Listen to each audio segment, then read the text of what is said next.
Okay, hello and welcome to the channel. This is going to be a quick one.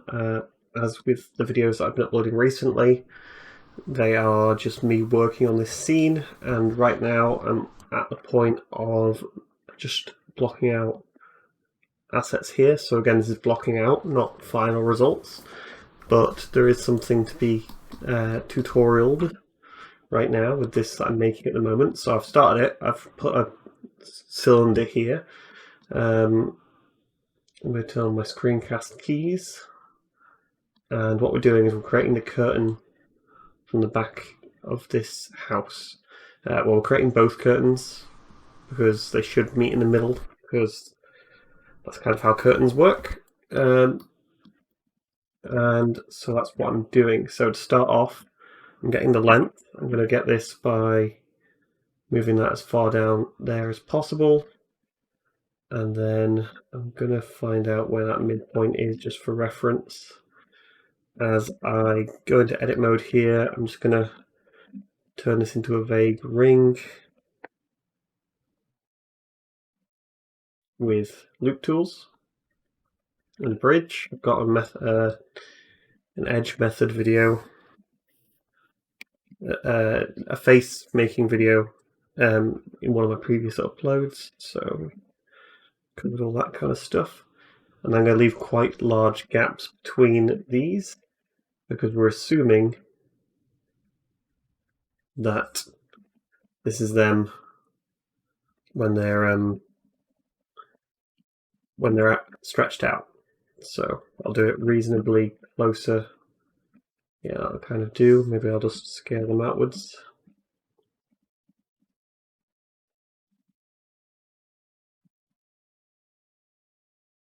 Okay, so now I'm kind of meeting that middle point. I'm then going to use the inside of this, scale down a pole. These are hanging, so the pole can go higher, and these can maybe get moved down a little bit. Separate it, and then these can move down a tad, because they're hanging off it. So, and then that can get normals corrected with Alt N, and then this is going to go all the way across anyway. So when I drag that across, it's just going to go into the wall. I think that that's not going to be an issue. This whole scene is going to be overlapping geometry. Shade smooth. Just going to put on auto smooth, shade smooth, auto smooth, and then now with these, I'm going to set their origin to the middle, to the geometry,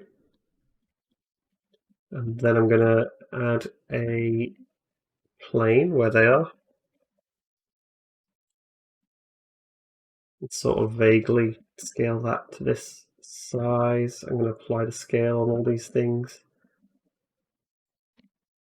We're going to grab this, just going to move that up to the limit, which is where it's going to fall across.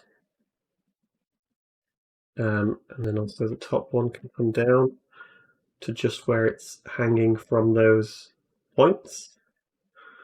And then this is slightly not square, so that should make things, that's not made things square. Add an extra one there. No, well, it's not going to be square. That's kind of looking all right.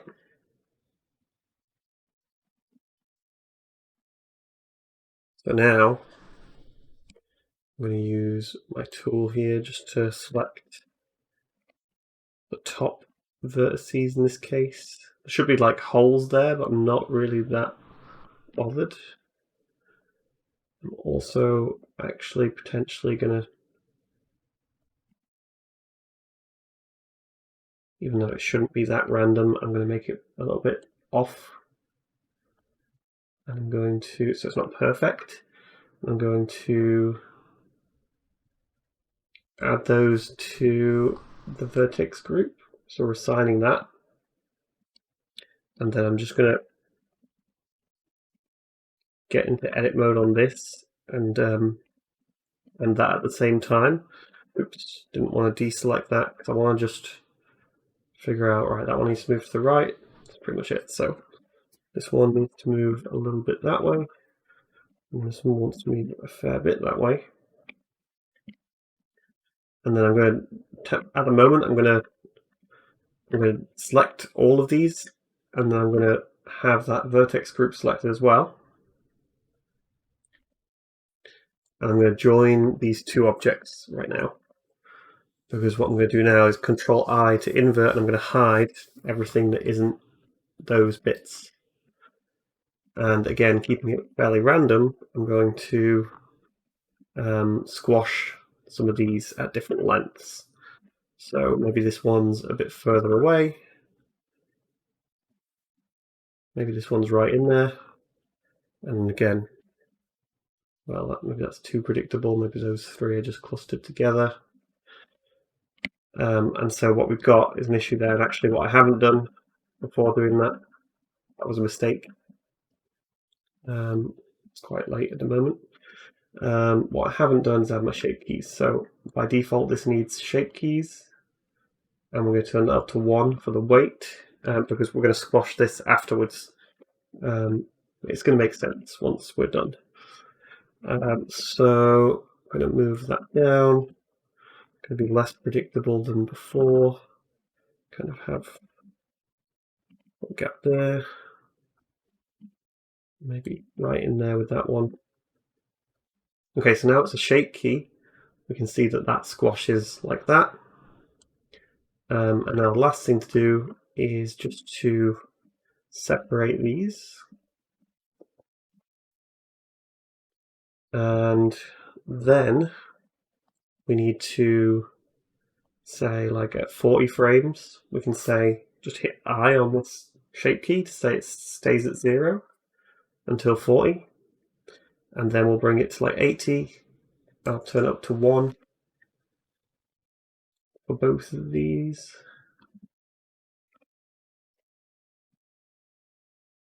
Yeah, that should be all right. And then I'm going to add cloth simulation to this. So I'm going to add the modifier, the physics constraint cloth. Sorry, cloth. I'm going to put on self collision down in the collision properties. And I might just fully change it to something like cotton. I don't know, something different. Let's see how it looks. And then we want to enter those pin groups with just the group that we created. You could name that group, but this is all I've got. So now when we play this,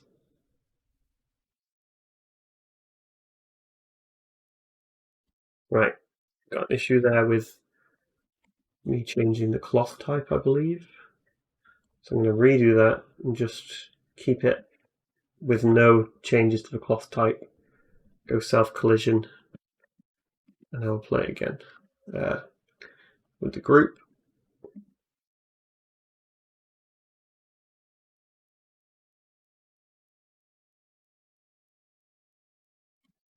So at the moment it's scrunching like it's as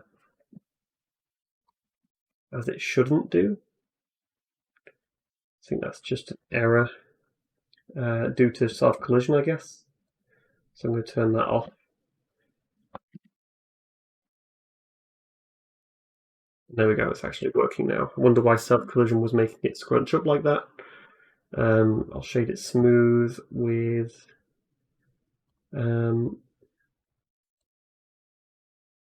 the smooth normals all the way up.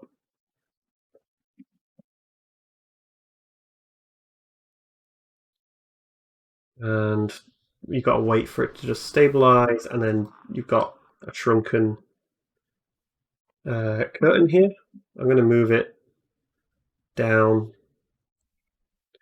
I guess it's kind of annoying because this whole shape doesn't lend itself well to fitting a curtain in that closes all the way. But that's one, and then potentially what you can do is you could duplicate this, move it over to the left here, but change those values. So instead of it going to 1 there, you could say maybe go to change this value to a bit higher, so like 1.4, and change it up to 1.4 instead. Just check how it looks on that. 1.4 as well. Need to change that. So that really is going to squash it together.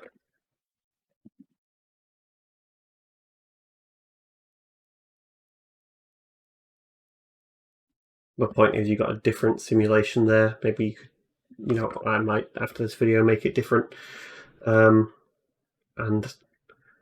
maybe sort it out by adding a subdivision modifier, subdivision surface modifier to that to try and sort it out. Because at the end, you know, you got, well, that's not necessarily errors. It's just that it's not got any thickness to it either. So solidify. Well, I'm going to go simplify and then solidify. So I'm going to do decimate. So the subdivision is to smooth it out. The decimate is to just, because in id engine it's going to be a static object. So we're bringing those polys down to just where we need them, and then solidify is just to get that thickness. And I think with this stuff and nanite, it's really not going to matter that much anyway, but that's where I'm at with it. So it shouldn't be smooth anymore. It needs, it does need sharp edges over 90 degrees.